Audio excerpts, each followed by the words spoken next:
MPR tentu kita memberikan apresiasi kepada MA yang ingin BPJS itu tidak naik. Apa hukum BPJS haram karena gambling? Tiap bulan, tiap tahun dia bayar 10 juta, 10 juta, 10 juta. Haris Azhar, rezim era Jokowi sering abaikan hukum, terutama putusan MA.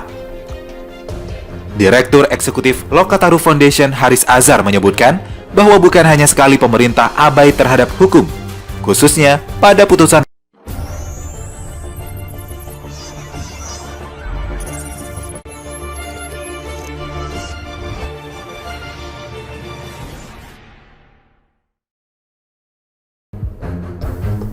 Haris Azhar, rezim era Jokowi sering abaikan hukum, terutama putusan MA. Direktur Eksekutif Lokataru Foundation Haris Azhar menyebutkan bahwa bukan hanya sekali pemerintah abai terhadap hukum, khususnya pada putusan Mahkamah Agung. Paling baru, pemerintahan Presiden Joko Widodo dinilai Haris Azhar menentang putusan MA dengan kembali menaikkan iuran BPJS Kesehatan.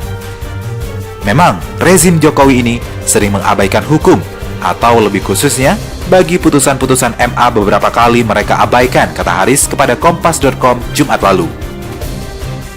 Haris menilai, dengan kembali menaikkan iuran BPJS Kesehatan, pemerintah telah mempermainkan rakyatnya sendiri. Pasalnya, baru pada akhir Februari lalu, MA memutuskan untuk membatalkan Perpres nomor 75 tahun 2019 yang mengatur tentang kenaikan iuran BPJS Kesehatan. Namun, 2 bulan berselang, muncul Perpres nomor 64 tahun 2020 yang menetapkan iuran BPJS Kesehatan kembali naik. Dibandingkan dengan besaran kenaikan sebelumnya, selisih kenaikan iuran saat ini hanya berkisar Rp10.000 untuk setiap kelas. Dengan kata lain, kenaikan iuran hampir mencapai 100%. Jadi, kesannya warga kayak dibergen, dengan iuran naik 2 bulan lagi, kok bulan Juli? Nominal kenaikan iuran diturunin Rp10.000.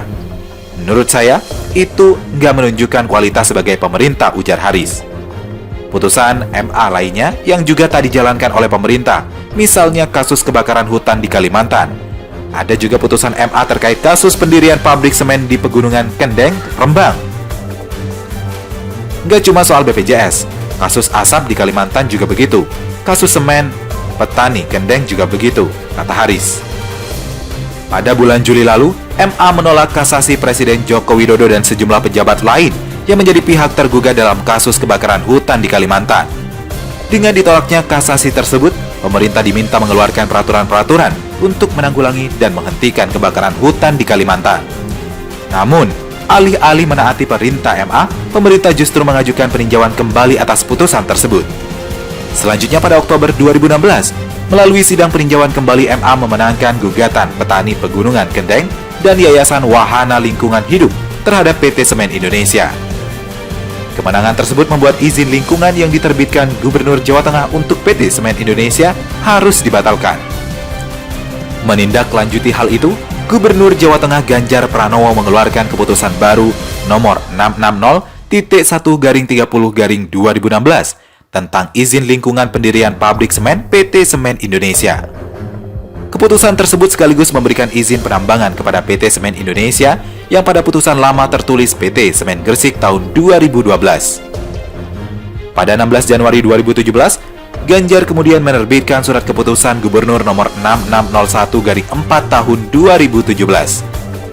SK tersebut otomatis mencabut SK Gubernur nomor 660.1/30 tahun 2016 tentang izin lingkungan kegiatan penambangan bahan baku dan pembangunan serta pengoperasian pabrik semen PT Semen Indonesia. Langkah ini justru dinilai memberikan peluang baru bagi pembangunan pabrik semen di area tersebut. Berdasarkan catatan ini, Haris menilai bahwa pemerintah tak cuma sekali bertindak sebagai aktor yang menentang hukum.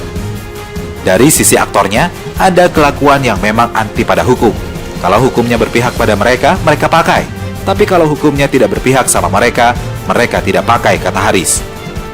Sebelumnya, Kepala Hubungan Masyarakat Badan Penyelenggara Jaminan Sosial Kesehatan Iqbal Anas Ma'ruf mengatakan, pemerintah telah menjalankan putusan Mahkamah Agung dengan menerbitkan Perpres nomor 64 tahun 2020. Perlu diketahui juga, Perpres yang baru ini juga telah memenuhi aspirasi masyarakat, seperti yang disampaikan Wakil Rakyat di Dewan Perwakilan Rakyat Republik Indonesia, khususnya dari para anggota Komisi 9, ujar Iqbal. Pemerintah menetapkan kebijakan tersebut khusus untuk peserta pekerja bukan penerima upah dan bukan pekerja kelas 3, kata dia.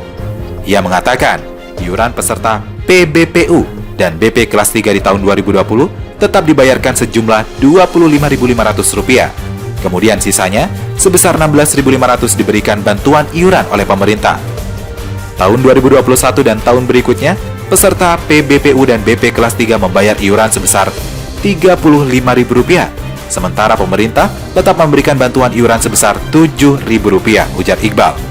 Ustadz, apa hukum BPJS? Karena saldo yang ada dalamnya terus bertambah berkembang.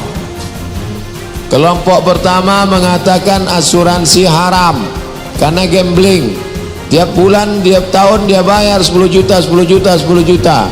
Tapi dia tidak pernah sakit, tak pernah kecelakaan, duitnya habis. Sedangkan ini baru bayar sekali langsung sakit, langsung pula mati. Banyak dapatnya, macam main judi saja. Maka ini haram, kata kelompok pertama.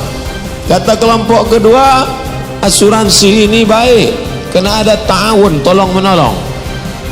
10 juta, 10 juta, 10 juta, 10 juta, 10 juta, terkumpul 100. Tup, sakit saya, pergi ke rumah sakit, berapa biaya? 100, tertolong dengan ikut ini. Apa salahnya? Kata kelompok ini.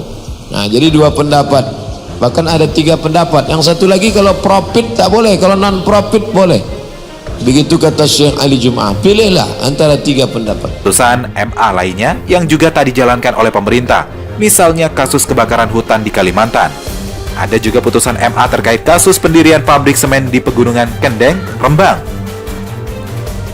Nggak cuma soal BPJS, kasus asap di Kalimantan juga begitu. Kasus semen petani Kendeng juga begitu, kata Haris. Pada bulan Juli lalu, MA menolak kasasi Presiden Joko Widodo dan sejumlah pejabat lain yang menjadi pihak tergugat dalam kasus kebakaran hutan di Kalimantan. Dengan ditolaknya kasasi tersebut, pemerintah diminta mengeluarkan peraturan-peraturan untuk menanggulangi dan menghentikan kebakaran hutan di Kalimantan. Namun, alih-alih menaati perintah MA, pemerintah justru mengajukan peninjauan kembali atas putusan tersebut. Selanjutnya pada Oktober 2016, melalui sidang peninjauan kembali MA memenangkan gugatan petani Pegunungan Kendeng dan Yayasan Wahana Lingkungan Hidup terhadap PT Semen Indonesia. Kemenangan tersebut membuat izin lingkungan yang diterbitkan Gubernur Jawa Tengah untuk PT Semen Indonesia harus dibatalkan. Menindaklanjuti hal itu, Gubernur Jawa Tengah Ganjar Pranowo mengeluarkan keputusan baru nomor 660-1/30/2016 tentang izin lingkungan pendirian pabrik semen PT Semen Indonesia. Keputusan tersebut sekaligus memberikan izin penambangan kepada PT Semen Indonesia yang pada putusan lama tertulis PT Semen Gresik tahun 2012. Pada 16 Januari 2017, Ganjar kemudian menerbitkan surat keputusan Gubernur nomor 6601/4 tahun 2017. SK tersebut otomatis mencabut SK Gubernur nomor 660.1/30 tahun 2016 tentang izin lingkungan kegiatan penambangan bahan baku dan pembangunan serta pengoperasian pabrik semen PT Semen Indonesia. Langkah ini justru dinilai memberikan peluang baru bagi pembangunan pabrik semen di area tersebut. Berdasarkan catatan ini, Haris menilai bahwa pemerintah tak cuma sekali bertindak sebagai aktor yang menentang hukum. Dari sisi aktornya, ada kelakuan yang memang anti pada hukum. Kalau hukumnya berpihak pada mereka, mereka pakai. Tapi kalau hukumnya tidak berpihak sama mereka, mereka tidak pakai, kata Haris. Sebelumnya, Kepala Hubungan Masyarakat Badan Penyelenggara Jaminan Sosial Kesehatan Iqbal Anas Ma'ruf mengatakan, pemerintah telah menjalankan putusan Mahkamah Agung dengan menerbitkan Perpres nomor 64 tahun 2020. Perlu diketahui juga, Perpres yang baru ini juga telah memenuhi aspirasi masyarakat, seperti yang disampaikan Wakil Rakyat di Dewan Perwakilan Rakyat Republik Indonesia, khususnya dari para anggota Komisi 9, ujar Iqbal. Pemerintah menetapkan kebijakan tersebut khusus untuk peserta pekerja bukan penerima upah dan bukan pekerja kelas 3, kata dia.